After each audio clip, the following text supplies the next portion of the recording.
Hello, everybody, and welcome to another episode of The Expansion Point. I'm Brad Johnson. I'm very happy that all of you are here today with me, and we're going to have some really exciting conversations today, as the topic of today's episode is going to be about the reality body. So the reality body is something that I've been talking about for several years. It is actually in one of my books.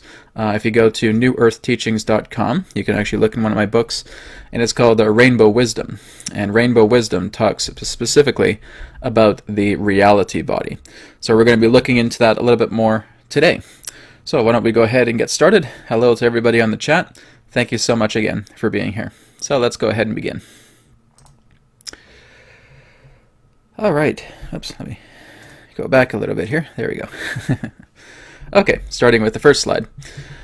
We are the only ones within our universe. Each person, place, event, and thing are reflections through our own subconscious, intricately showing us who we are.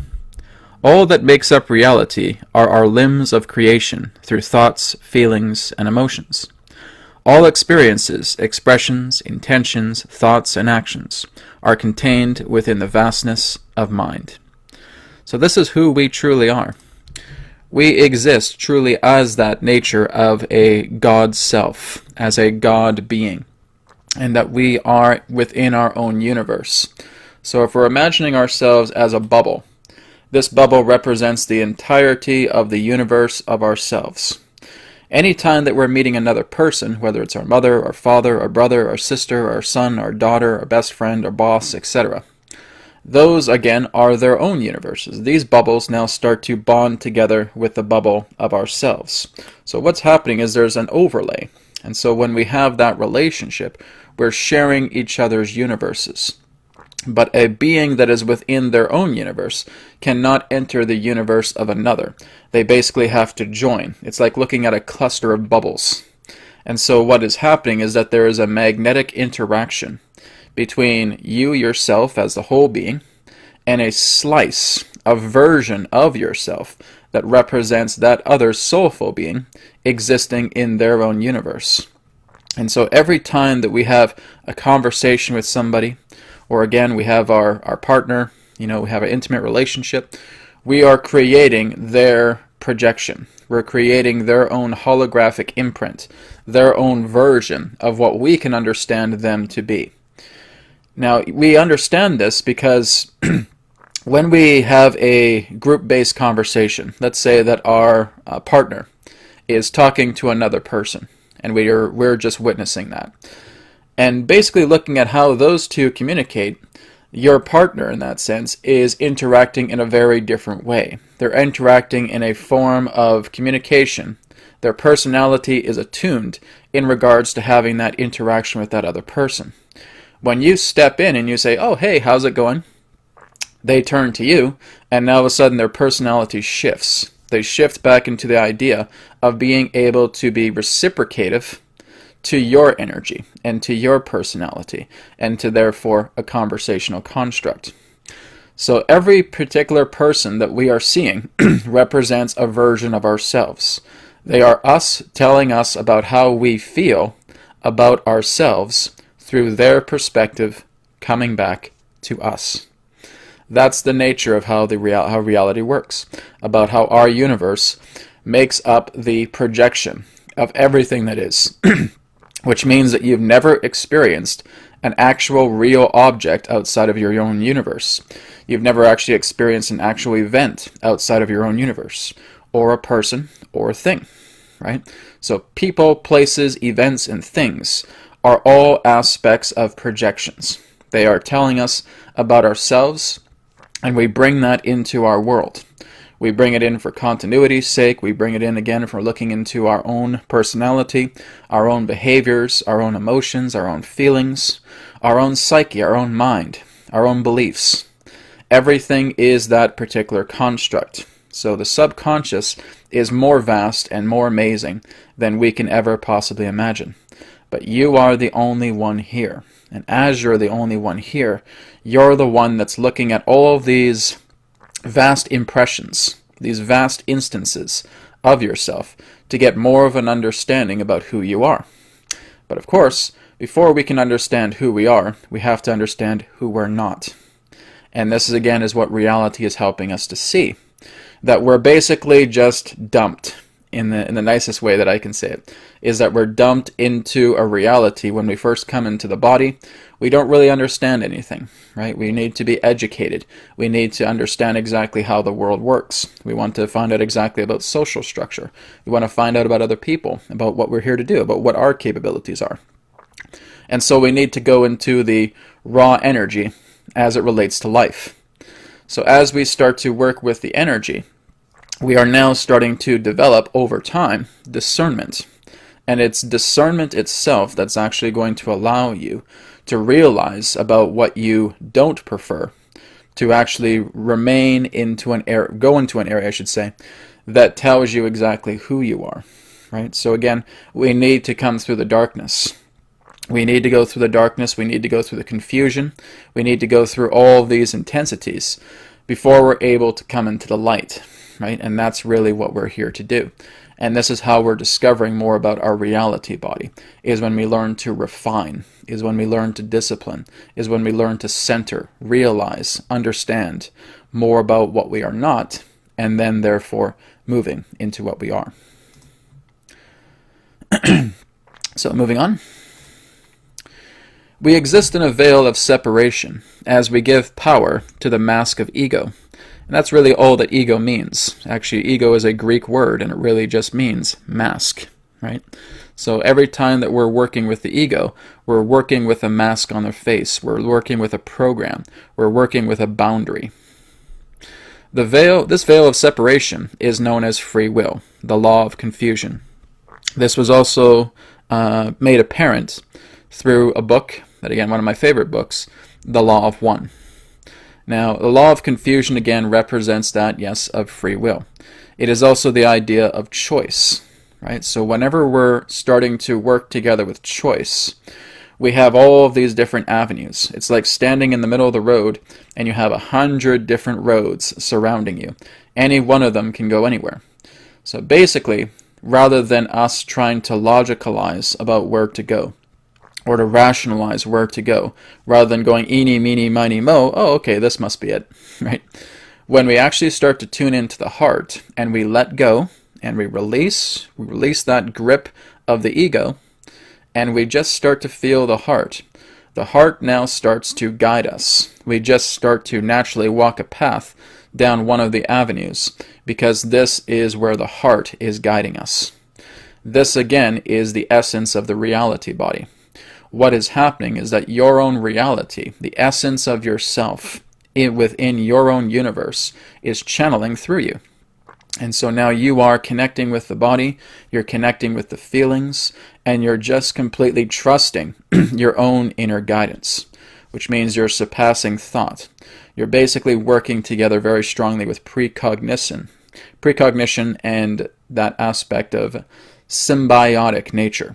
So you're connecting with your reality body. And now you start walking down one of the paths. You never gave it any particular type of analysis, never gave it any particular type of thought. It all just happened. And now you're just walking down that path. And as you start to walk down this path, you're now seeing these synchronicities coming together into life and saying, wow, this is amazing. All of these things that are coming into my life really serve me because I've trusted the heart, because I'm working with the reality body. And the reality body is our true vessel. It is our true container. Basically, we have two things. We have the infinite. And the infinite, of course, is impermanence, which means everything relating to the infinite is something that is changeable. It is a dynamic altogether. When we're looking into our spirit, we're looking into the absolute. We're looking into that which is unchanging. So, when we're existing within the reality body, this represents our dynamic, infinite nature. But we have the ability to even go beyond the reality body and connect directly to the absolute. But of course, that was something that was discussed in another episode, and of course, we can always discuss that later.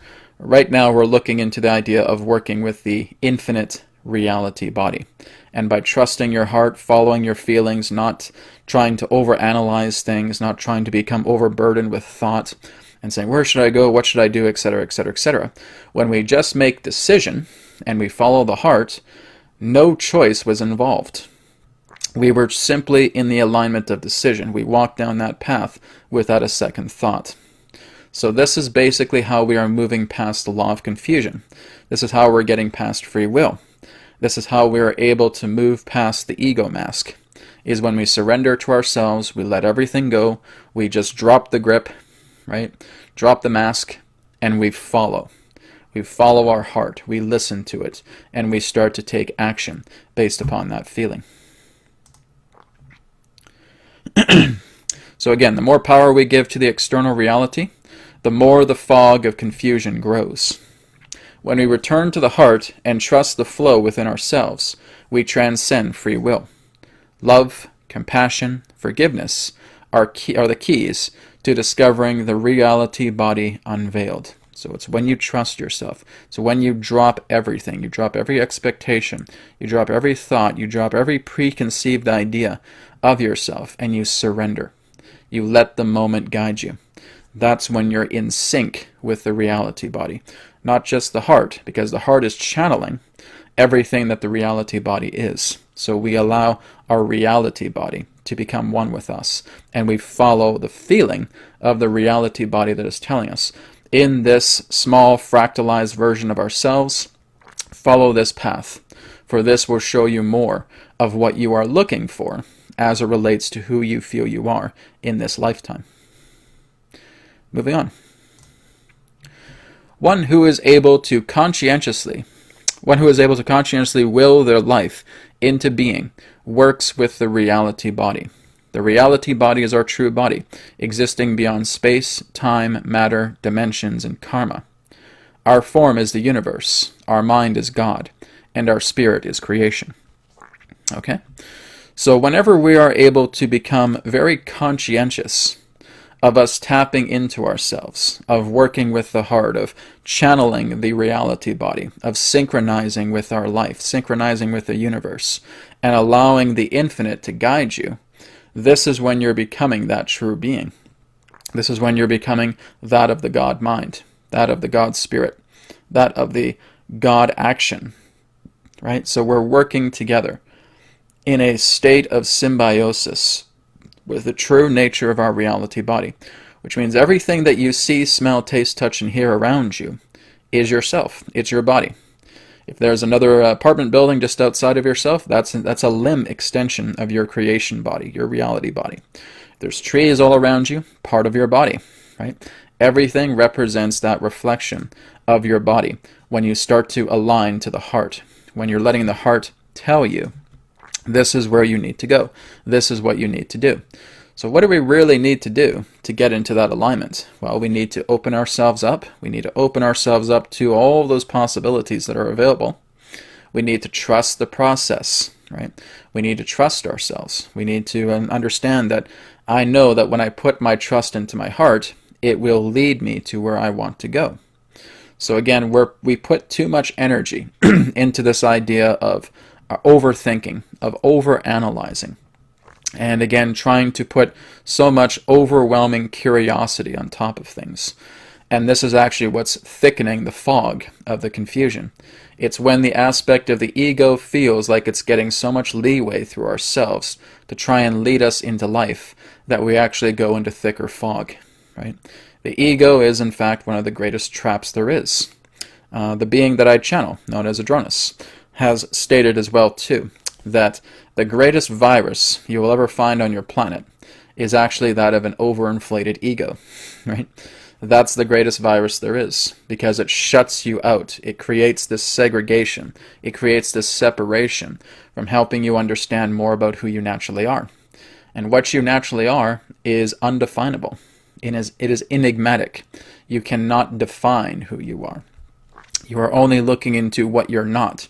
And it's not until that very last moment when you take your very last breath that you're getting a realization about who you were, about the type of person that you are in this form, in this reality. That's when you know, right? To truly understand who you are is relying upon you to move into that boundary, leading to death, that therefore transcends you back into your natural form. So now you're looking into that aspect of your life, and it's like a dream. right? So in that dream, I felt I was this type of person. Does that fully define my soul? No. Because again, that's only one shard. That's only one facet among an infinite facet diamond that represents who you are. But you're getting an understanding about the impression, about what that life was saying to you, and helping you to now reconfigure yourself, work with the reality body, and discover the further of the enigma that you are, that will go on forever, right? You will never ever end. You will never ever decease, right? You are undying. That is the nature of yourself. Moving on. Bring love and compassion into your heart and nourish it each and every day. Your problems are creations. Make your compassion greater than the problems. Problems are choices made from a disempowered state. With new decisions come a new human being. As you flow without thought, feel without analyzing, and apply action where you are guided from within, you live as the reality body. The mask comes off when compassion becomes your nature, and you are one with the reality body. So love and compassion, flow that through your heart each and every day. We want to again remember the aspect of our problems. When we have problems, when we have issues, when we have conflicts within our life, they are all based upon choices that we made in haste. And so we felt that we were going through suffering as we were basically making decisions completely through our ego. And when the ego makes decisions, conflict arises. Because when we have this really big ego, it wants to segregate things. It wants to defend everything. It wants to put up shields. It wants to put up walls. It wants to use belief systems as a means of attempting to defend itself. And when we come from that particular space, when we're 5 years old, when we're 10 years old, when we're 20 years old, 30 years old, 40 years old, etc., and we go into that particular space and we make decisions, or I would say choices rather, based upon that aspect of ego, that's creating a divide. That's creating a fracture. And so based upon that decision that we have made, we live as a result of that choice, right? So that choice itself has been made by the ego and saying, oh, I'm not going to listen to this person. I can do this because I'm this and I'm that and I'm so forth and blah, blah, blah, blah. And again, we come from a state of victimhood. We come from a state of someone who is wounded, right? And that is what generates problems. It's these fractures. It's like looking at a panel of glass and seeing these fractures contained inside the glass because we're constantly punching it, we're hitting it, we're smashing it, and we're seeing all these fractures within this panel of glass. And so what we need to do is we need to repair those fractures. And what we're doing now is we're making new decisions. Rather than leaving choice to the aspect of a randomized form of decision made by the ego, we're actually now making a true heart decision. So when you're in a true heart decision, choice is not necessary. You're not seeing these veins of avenues that are in front of you right now and saying you got to make one particular choice about this, and my goodness, it better be a good one, otherwise you're screwed, right? Rather than looking at that, if you're making decisions based on choices from the outside, that's what creates these fractures. You want to look at every single particular aspect of yourself and harmonize it. You want to come together with yourself. And again, this is where love and compassion leads you. Come into yourself, collect yourself, neutralize yourself, center yourself, and listen to the heart. When you're facing a very strong situation where you know you have to make a decision, don't let the ego get involved with it, right? Work with your heart. Feel the situation and say, okay, there's a situation coming up. Maybe there's some money problems. So I'm going to tap into the heart, and it's telling me right now, oh, just talk to the person. Just to talk to the person that I'm able to communicate with. The words will become themselves, and this matter will be settled. But then the ego goes, well, how would I know what to say? What am I going to do with this? Blah, blah, blah, blah, right? And now the ego tries to impose itself in. It nudges itself in, saying, get out of the way, heart. This is my job. I'll take care of this. And now you plunge yourself into a greater hole again, right? Listen to your heart. Listen to what it's saying to you, right? The heart will never ever steer you wrong. The heart is the epicenter of your emotions, of your feelings, of your intuition, of your love, and of your compassion. So you're bringing compassion to yourself.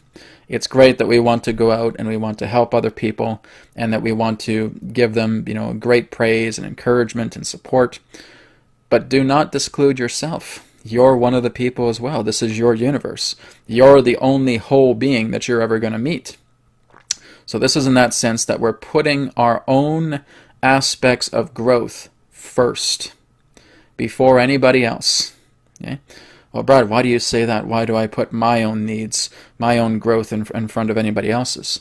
Because you never can meet another whole being outside of yourself. You're all there is. So by putting yourself first, you're allowing yourself to lead a life of love, of compassion. And as you become that love and compassion and you see all things a part of yourself, you'll want to assist every single part of your reality body. You'll want to assist other people. You'll want to assist the animals. You'll want to assist nature because you see it all as yourself. By thinking that we're nothing and thinking you're going to go outside and start talking to another person and being there for them and raising them up on a pedestal, you become lost. Because now that person can blame you for anything. It becomes unfulfilling by putting another person ahead of yourself. By putting another person and you're putting them up on a pedestal and feeling, I'm just going to, make their life absolutely great. Because when they slip up, they can just point their finger at you. Right? It's the idea that you're working with yourself, and the fulfillment comes from the ability of you knowing you're leading the way. So you have to see it like the start of a chain. Right? Here's the first link, and now the second, and now the third, now the fourth. Now it's your mom, your dad, your brother, your sister, your husband, your wife, etc. And it's going down the chain. And now you're moving, and the chain moves with you. Right? So if we're basically putting other people ahead, we're going to start bumping into walls. Because again, we're putting too much faith, we're putting too much energy into this particular person and feeling that my entire life is just to be a complete and total slave to them. And that becomes unfulfilling because again, if something goes wrong, they can easily blame you. Right? It's the idea that you feel like you are being a puppeteer when you're putting so much energy toward another person who you're trying to lift up, right?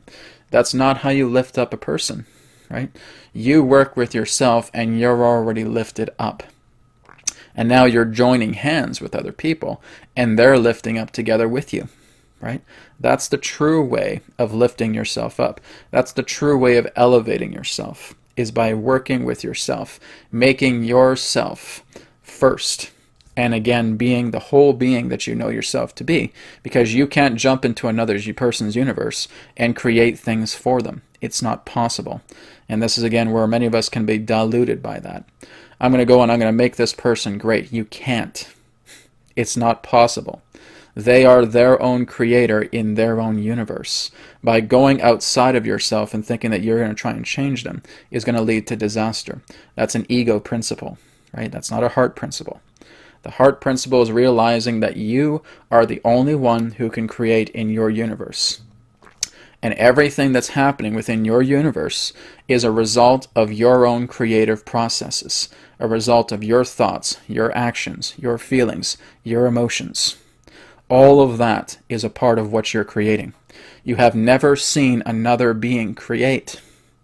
That's the whole idea, right? When we look at a person that comes up to us and says, oh, I just had an amazing day today. I did this, that, and the other thing, and blah, blah, blah, blah, right? That's the result of their creations.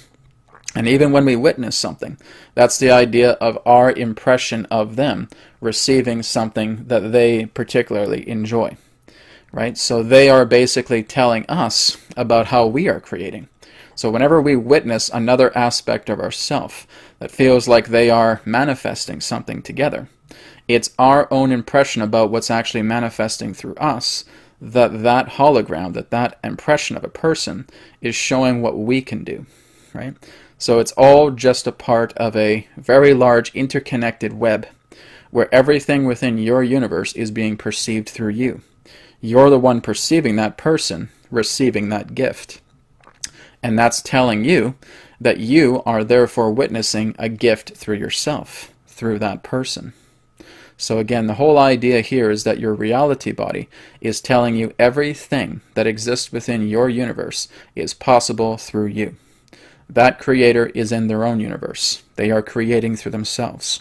And again, you will witness that through the version that you have created through them, telling them that they have this gift and that you yourself are a gift.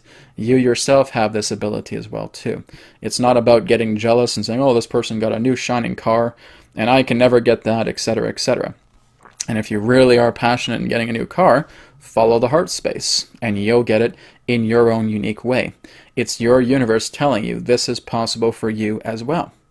But again, not following an identical path to another creator within their own universe, but looking into your own heart path and following that and saying, here's your own car, here's your own house, whatever form of materialism you want to get, right? That's possible, absolutely. So again, this is the nature of our reality body. Our reality body works together as the entirety of ourself. The universe is us. Everything that we see, smell, taste, touch, and hear, everything that we experience from within is the true nature of ourselves. Outside reality is just a projection screen. We are broadcasting our transmission. We are creating these images upon this outside canvas. This body is an interface to interact with that outside canvas. But who we are within is the nature of the reality body. The universe is within us all. Okay? Thank you so much, everybody, for tuning in to today's episode. I'm very happy you all came. Let me just fix my screen here for a second. There we go. I'm happy you're all here, and I look forward to next week's episode. I was about to say interview. Next week's episode, we're going to be talking about the channeling state. So that will be the 10th episode of the expansion point, and I'm looking forward to that one because there's going to be a lot of great information to share. I'm also going to be channeling Adronis through episode 10, and he's going to be giving more of a discourse about the channeling state. So thank you, everybody, once again for tuning in to the expansion point, and I look forward to speaking to you all again next week. May it be well with you. Namaste. Take care.